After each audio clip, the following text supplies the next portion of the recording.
आप सभी को फिर डी के सिंह कॉमर्स ट्यूटोरियल में स्वागत है।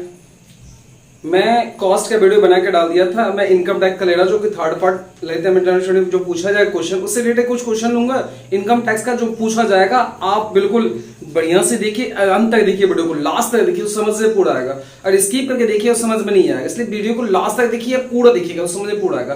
तो आज मैं एक एग्रीकल्चर चैप्टर से लूंगा, तो कि एग्रीकल्चर में कृषि आय क्या होता है, एग्रीकल्चर इनकम क्या होता है, नॉन एग्रीकल्चर क्या होता है, ठीक है। तो जिसमें आप एग्रीकल्चर, जिसमें कृषि से संबंधित, जैसे आपने कोई खेती किया, उसमें आपने पानी डाला वगैरह सब डाला, तो उससे जो आपको इनकम होता है उसे एग्रीकल्चर बोलते हैं। और नॉन एग्रीकल्चर जैसे कि आपने कोई भी, मान लो कोई भी ऐसा जगह है जहां पे खुद से वहां पेड़ पौधे निकला है, पेड़ मतलब बिना आपने उसमें कोई भी खपत नहीं किया, कोई भी एक्सपेंसेस नहीं किया, उससे आपको निकला, तो वो नॉन एग्रीकल्चर। दैट मींस अब एग्रीकल्चर इनकम क्या होता है, उसको कैसे निकलता है, मैं आपको एक क्वेश्चंस बना के दिखाऊंगा। और उससे एग्रीकल्चर में टैक्स लायबिलिटी कैसे निकलता है उसका भी क्वेश्चन आंसर करके मैं दिखाऊंगा, ठीक है। तो ये बात आ जाए, तो एग्रीकल्चर वैसे तो जितना भी खेती वगैरह सब करते हैं सब एग्रीकल्चर, जो भी भारत में, भारत से बाहर होगा तो वो नॉन एग्रीकल्चर, वो भी एग्रीकल्चर होगा, लेकिन भारत में वो टैक्सेबल हो जाएगा, ठीक है। तो ये ध्यान रखिएगा।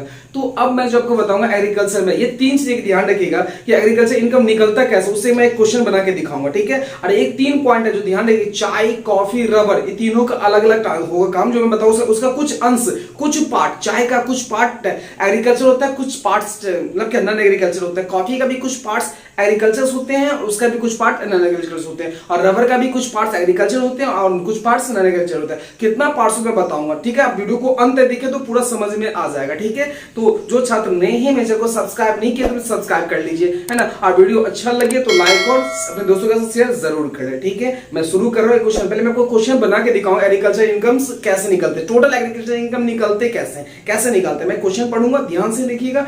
और क्वेश्चन का मैं पिक क्लिक करके, हो सकता है टेलीग्राम पे भी मैं आपको डाल दूंगा। मैं टेलीग्राम पे एक चैनल बना रखा हूं, डीके सिंह कॉमर्स करके चैनल है, डीके सिंह कॉमर्स। आप जाइएगा टेलीग्राम पे, डीके सिंह कॉमर्स सर्च कीजिएगा, वहां से आपको मिलेगा, वहां ज्वाइन कर जाइएगा, ऑटोमेटिक आपको मिल जाएगा कॉस्ट का भी, थर्ड पार्ट कॉस्ट जो भी क्लास में पढ़ाऊंगा, 11th हो 12th हो, आपके छोटे भाई होंगे 11th 12th में, उनको भी हेल्प हो जाएगा। जो ग्रेजुएशन में हो पार्ट 1 पार्ट 2 में, जो सीए की भी तैयारी कर रहे हैं तो उनको भी थोड़ा सा सॉल्यूशन मिल जाएगा, आराम से इजी आप कर सकते हो तैयारी धीरे धीरे, ठीक है। तो मैं उससे रिलेटेड क्वेश्चन आप बना के डाल रहा हूं, जो दरभंगा यूनिवर्सिटी, मिथिला यूनिवर्सिटी जो पूछा जाएगा वो क्वेश्चन बना के, मतलब उस तरह का क्वेश्चन मैं कोशिश कर रहा हूं डालने का कि बच्चों को सहूलियत हो और आसानी से बना सके, ठीक है। तो मैं क्वेश्चन में पढ़ रहा हूं, पहले एग्रीकल्चर इनकम में सिखाऊंगा, तो मैं बताऊंगा कि चाय पे, कॉफी पे, रबर पे कितना वो एग्रीकल्चर होता है, कितना परसेंट वो आपका नॉन एग्रीकल्चर होता है ना। कॉफी में कम चिकोड़ी वगैरह सब सुगंधित वस्तुएं मिलाते हैं, तो उसका कितना परसेंट उसका एग्रीकल्चर हो जाएगा, कितना फिर आपको नॉन एग्रीकल्चर होगा, वो मैं बताऊंगा, है ना, लास्ट में बताऊंगा। इसलिए वीडियो को लास्ट तक देखिए। पहले मैं क्वेश्चन बना के दिखाऊंगा आपको कौन सा, कि टोटल एग्रीकल्चर इनकम निकलता कैसे। ध्यान दीजिएगा, मैं क्वेश्चन पढ़ रहा हूं, ठीक है। अब मैं क्वेश्चन क्लिक करके टेलीग्राम पे भी डाल दूंगा, ध्यान दीजिएगा, ठीक है। अब देख लीजिए, मैं क्वेश्चन पढ़ रहा हूं।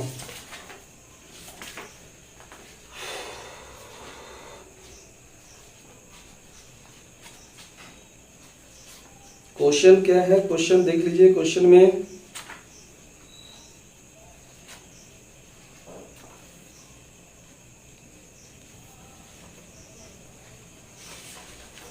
जी क्वेश्चन क्या कह रहे देख लीजिए। क्वेश्चन में दिया हुआ है कि आपको compute the agriculture income from cultivation of land, land जो कल्टीवेशन करते हैं उसका जो है भूमि कृषि करने, कृषि आय ज्ञात करें, है ना। आपको क्या निकालना है, कंप्यूटेशन ऑफ एग्रीकल्चर इनकम निकालना है। क्वेश्चन देख लीजिए, क्वेश्चन दे रहा हूं, क्वेश्चन आपका सही जाएगा। क्वेश्चन मैं इसका सॉल्यूशन करके दिखाऊंगा, ठीक है। यहाँ पे कंप्यूटेशन ऑफ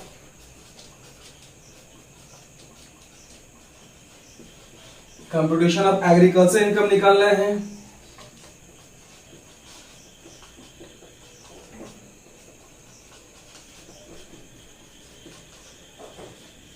एग्रीकल्चर इनकम, ठीक है, ठीक है। देख लीजिए क्या क्या है,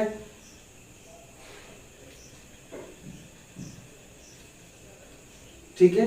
अब देखिए सबसे पहले दिया हुआ है cell proceed of agriculture produce, cell proceed बेचे, जो आपने अनाज उपजाया एग्रीकल्चर से उसको मैंने सेल किया। अब सेल करने से भी पैसा तो आएगा आएगा, कोई चीज सेल करोगे तो वही लिखा हुआ है cell proceed of agriculture produce. देख लीजिए पहले ये आपका हो गया। अब देख लीजिए cell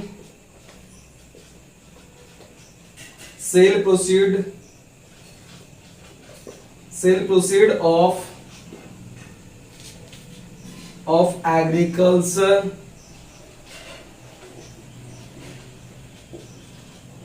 agriculture produce,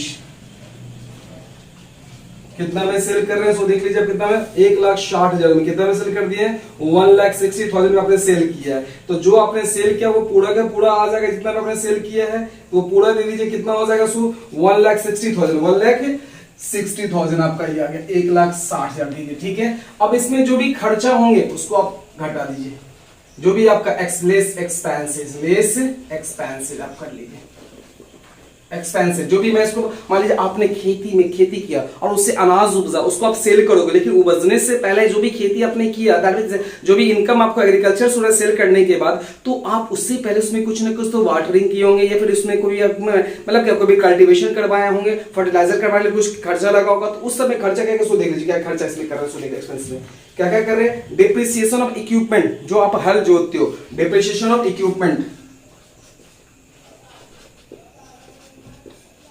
depreciation of equipments पे, डिप्रिसिएशन ऑफ इक्विपमेंट्स कितना लग रहा है, 6,000 आपका लग गया। ठीक है, ध्यान दीजिएगा। इसके बाद लेबर चार्ज,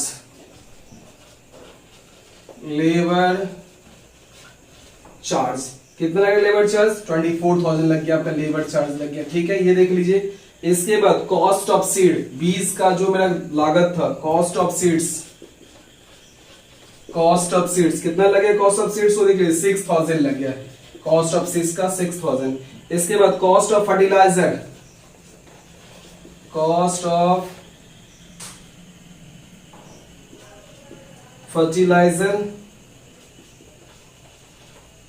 ऑफ फर्टिलाइजर्स कितना लग गया, सो देख लीजिए फर्टिलाइजर्स का 3,000। इसके बाद फिर क्या, इलेक्ट्रिसिटी चार्ज, बिजली भी लगा मेरे को,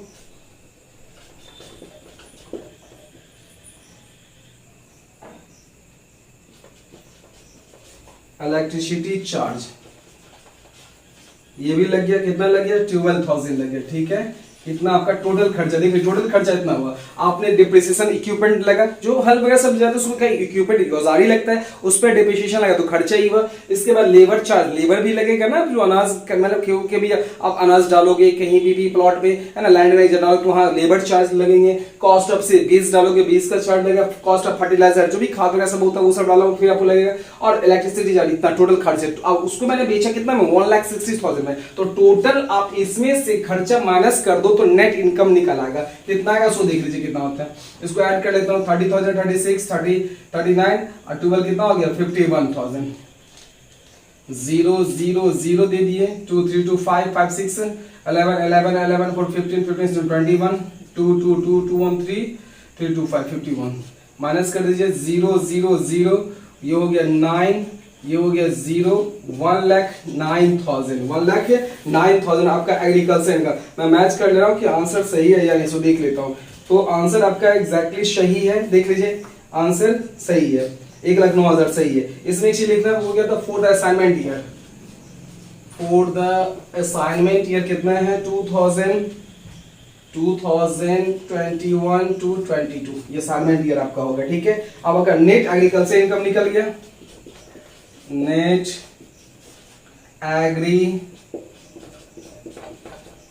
एग्रीकल्चर इनकम ये आपका निकल गया 1,09,000 ये आ गया। क्योंकि देख लीजिए टोटल इनकम कितना हुआ, उसमें से जितना मैं एक्सपेंस को मैंने माइनस कर दिया। थोड़ा सा नोट कर लिए तो मैं बताता हूँ कॉफी के बारे में, प्लीज इसे नोट करिए आप। चलिए आप लोग समझ गए होंगे, ठीक है, और नोट भी कर लेंगे। मैं इसका एक पिक क्लिक करके टेलीग्राम पे भी डाल दूंगा, ठीक है, तो आपको वहां से भी हेल्प मिल जाएगा। ठीक है, अब नेक्स्ट मैं आपको बताने वाला था कि कॉफी, चाय और रबर। तो सबसे पहले देखिए टी कितना एग्रीकल्चर होगा, सो देख लीजिए, छोटा सा मैं बता रहा हूँ। टी मीन्स क्या होता है, चाय होता है। ठीक है, टी तो टी का आपका 60% जो हो जाएगा वो एग्रीकल्चर होगा। 60% क्या हो जाएगा, एग्रीकल्चर होगा। 60% कृषि आई हो जाएगा, और 40% जो बच गया ये हो जाएगा नॉन एग्रीकल्चर हो जाएगा। क्या हो जाएगा, नॉन एग्रीकल्चर हो जाएगा, ध्यान दीजिएगा। इसके बाद हम आते हैं कॉफी का 75% हो गया एग्रीकल्चर, 25% हो जाएगा नॉन एग्रीकल्चर। ठीक है, अब कॉफी जो आप देखते हैं डिब्बा में पीस के आता है, उसमें जो सुगंधित वस्तु मिलाते हैं कॉफी में, जिससे पीने लायक और उसको चुकंदरी से मिला के सुगंधित बनाते हैं। तो वो सब मिलाने के बाद जो है वो कॉफी का जो चेंज होने के बाद हो जाता है, फिर वो आता है 60% पे आ जाता है, और 40% पे आ जाता है एग्रीकल्चर। अगर वैसे ही डायरेक्ट हम उसको सेल कर दे तो कितना हो जाएगा 75 और 25 हो जाएगा, ठीक है। अगर उसको हम पीस कर चुके और चिकोड़ी मिलाकर सुगंधित वस्तु मिलाकर करेंगे तो कितना हो जाएगा 60% एग्रीकल्चर एंड 40% नॉन एग्रीकल्चर हो जाएगा, ठीक है। अब रबर का देख लीजिए, रबर में क्या है, रबर में क्या है, इसका हो जाएगा 65% एग्रीकल्चर और 35% हो जाएगा नॉन एग्रीकल्चर हो जाएगा, ठीक है। ये ध्यान रखिएगा। दैट मींस का ये नॉन एग्रीकल्चर का आपको नॉन इनकम मतलब इनकम में जोड़ जाएगा, ठीक है। ये एग्रीकल्चर है, ठीक है। तो ये मैंने आपको बता दिया चाय पे, कॉफी पे एंड दैट्स रबर पे कैसे कैसे होंगे, ठीक है। तो इसे प्लीज आप रिव्यू में रखिएगा। और मैं नेक्स्ट वीडियो बताऊंगा टैक्स लायबिलिटी निकलता कैसे है। टैक्स लायबिलिटी आप एक अदर इनकम भी इनकम कर रहे हैं और मतलब एग्रीकल्चर इनकम है, दोनों को ऐड करके इसका टैक्स नेट टैक्स लायबिलिटी कैसे निकलता है उसके बारे में सोल्यूशन करके दिखाऊंगा नेक्स्ट वीडियो में। तो प्लीज नेक्स्ट वीडियो जरूर देखिएगा तो समझ में आएगा टैक्स लायबिलिटी निकालना, ओके। तो आज के लिए बस इतना ही। जो छात्र अभी तक सब्सक्राइब नहीं किए हैं हमारे चैनल को प्लीज सब्सक्राइब कर दीजिए और बेल वाले बटन को ऑल कर ले, जिससे आपको नोटिफिकेशन बार बार आएगा जो मैं वीडियो बनाऊंगा, चाहे 11th हो, 12th हो, डिग्री 1 हो, डिग्री 2, डिग्री 3 जो भी हो, आपका नोटिफिकेशन बार बार आता रहेगा। तो प्लीज बेल वाले को ऑल कर दीजिए, ठीक है ना। और जो सब्सक्राइब नहीं है सब्सक्राइब कर ले प्लीज, है ना। तो आज के लिए बस इतना ही, ओके। थैंक यू से नोट कर लें या टेलीग्राम से भी आपको मिल सकता है।